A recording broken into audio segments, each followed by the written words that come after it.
ከጓደኛህ ቤት ሂደህ ጓደኛ ባይኖር ሚስቱ ብቻ ብትኖር እቤቷ አትግባ፣ ነውር ነው። አንተ ባታስብ እንኳን ያየህ ሰው በሐሜት ያሰናክልሃል።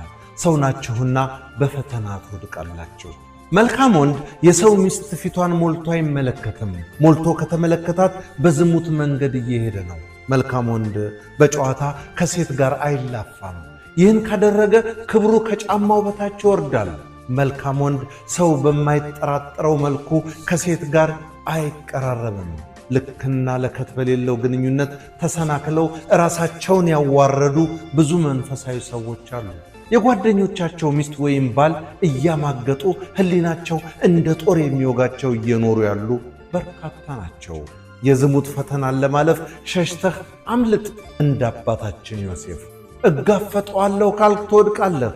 ረጅም መንገድ ከማታውቀው ተቃራኒ ጾታ ጋር ተቀምጠህ አትጓዝ። መቀራረብ፣ መተዋወቅ፣ መዋደድ፣ ከመዋደድ መፈቃቀር ዝሙት ወልዶ ከልዑል እግዚአብሔር ደጅ ያስወጣሃል ወይም ያስወጣሻል።